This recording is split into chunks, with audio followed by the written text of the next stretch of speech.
전 세계 곳곳에서 벌어지는 주요 사건들을 들여다보면 단순한 뉴스 보도 뒤에 숨겨진 판세와 각국의 진짜 속셈이 명확히 보입니다. 지금 국제 정세는 판이 크게 흔들리고 있으며 힘겨루기와 물밑 계산이 치열하게 맞물려 돌아가는 중입니다. 중동에서는 중동대로, 아시아와 유럽에서는 각자의 방식으로 위기가 고조되고 있습니다. 우선 중동의 화약고라 불리는 호르무즈 해협과 홍해 일대부터 판을 읽어볼 필요가 있습니다. 오만이 예멘의 후티 반군과 사우디아라비아 사이에서 중재자로 나서며 대화를 재개하려 애쓰고 있지만 판세는 그리 녹록지 않습니다. 최근 후티 반군이 홍해를 지나던 사우디 선박을 다시 공격하면서 상황이 크게 꼬였습니다. 왜 이 시점에 후티가 사우디를 건드렸을까요? 이는 미국과 이란의 거친 충돌 속에서 란이 동맹 세력을 이용해 전선을 확장하려는 전략적 포석으로 풀이됩니다. 미국과 이란의 싸움은 이미 단순한 말싸움 단계를 넘어섰습니다. 이란 혁명수비대는 쿠웨이트의 알리 알살렘 공공기지에 있는 미국의 패트리어트 미사일 방어 시스템과 헬기, 드론을 타격했고 요르단에 위치한 미군 자산과 사드 레이더 기지까지 때렸다고 대대적으로 홍보하고 있습니다. 여기에 호르무즈 해협에 수중 기뢰를 깔아 석유 탱커에 불을 질렀으며 미군이 지역에서 철수하지 않는 한 기름 한 방울도 해협을 통과하지 못하게 하겠다고 큰 소리를 치고 있습니다. 하지만 과장과 심리전이 섞인 이란의 주장을 그대로 믿기는 어렵습니다. 쿠웨이트와 미군 당국은 구체적인 피해 상황에 대해 선을 긋고 있으며 미 중앙사령부는 이란의 위협에도 불구하고 5월 이후 900척이 넘는 민간 상선을 안전하게 호위하며 해협을 통과시켰다고 반박합니다. 이란은 해협을 완전 봉쇄했다고 주장하며 유가를 흔들고 싶어 하지만 실제로는 미국의 해상 호위망을 뚫지 못해 안달이 난 모양새입니다. 이에 대응하는 미국의 움직임도 매우 단호하고 다분히 도발적입니다. 도널드 트럼프 대통령의 명령에 따라 미군은 12일 연속으로 이란 본토를 향해 공습을 퍼붓고 있습니다. 특히 영국 기지에서 발진한 B-1 전략폭격기까지 동원해 이란 정밀 타격에 나섰습니다. 트럼프 대통령은 이란이 해협에서 선박을 공격할 때마다 이란의 다리나 발전소를 하나씩 날려버리겠다고 경고했습니다. 그러면서 이번 사태를 단순한 소규모 충돌 정도로 치부하며 이란이 얻어맞다 못해 합의를 원하고 있지만 아직 매를 더 맞아 정신을 차려야 한다는 특유의 거친 화법을 던졌습니다. 이 싸움의 여파는 즉각 글로벌 시장으로 퍼졌습니다.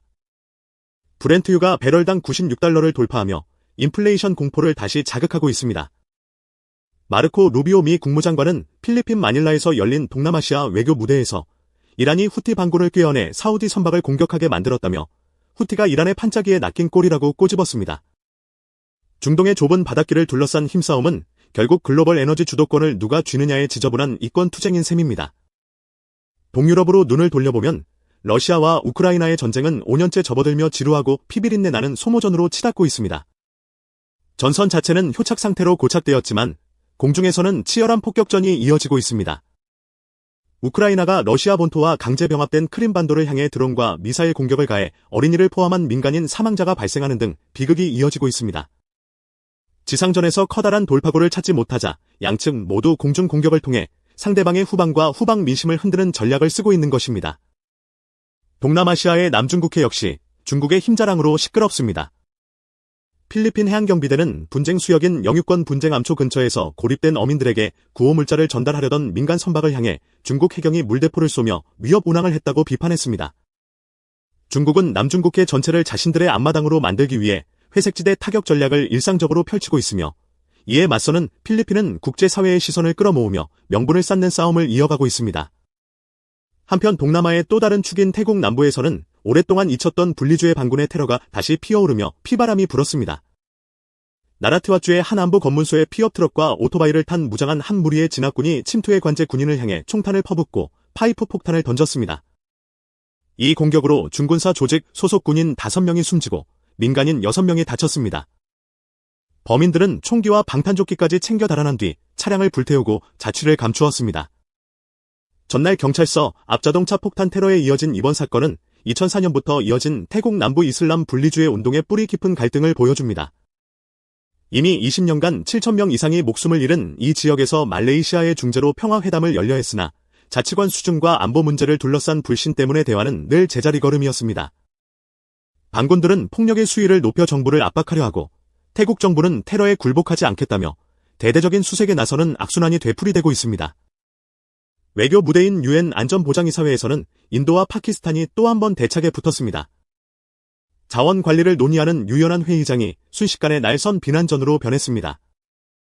파키스탄이 인도가 인더스강 수자원 협정을 불법적으로 유예하며 물을 무기화하고 있다고 공세를 편 것이 발단이었습니다. 이에 대해 인도의 파르바타렌이 하리시 주요엔 대사는 단호하고 날카롭게 응수했습니다.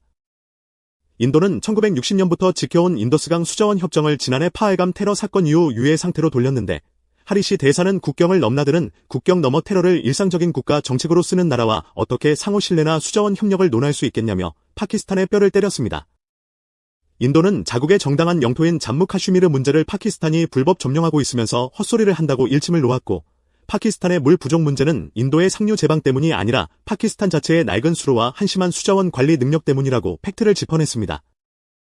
국제 무대에서 피해자 코스프레를 하려는 파키스탄의 의도를 인도가 테러리즘 프레임으로 정면 돌파해버린 것입니다. 이처럼 거대한 정치와 전쟁의 폭풍 속에서 직구촌 한편에서는 질병과 자연재해라는 또 다른 재앙이 사람들의 삶을 갉아먹고 있습니다. 콩고 민주공화국에서는 에볼라 바이러스가 걷잡을 수 없이 퍼지며 사망자가 이미 1000명을 넘어섰습니다. 이번에 유행하는 분디부교 변이 바이러스는 기존 바이러스보다 훨씬 빠르게 사람을 죽여가고 있지만 아직 승인된 백신이나 치료제가 없어 그야말로 무방비 상태입니다. 유럽의 프랑스 보르도 인근에서는 때이른 대형 산불이 번지면서 하룻밤 사이에 10,000명이 넘는 주민들이 피난길에 올랐습니다. 올해 유럽을 덮친 산불 피해 규모는 지난 20년간의 연평균 피해 면적을 훨씬 뛰어넘었습니다. 전쟁과 테러, 자원 독점과 정치적 계산이 거창한 외교적 언어로 포장되어 흘러가는 동안 정작 그 여파를 온몸으로 견뎌내야 하는 것은 전 세계의 평범한 대중들입니다. 힘의 논리와 미사일 세례 뒤에 숨겨진 각국의 진짜 속셈을 냉정하게 읽어내야 하는 이유가 바로 여기에 있습니다.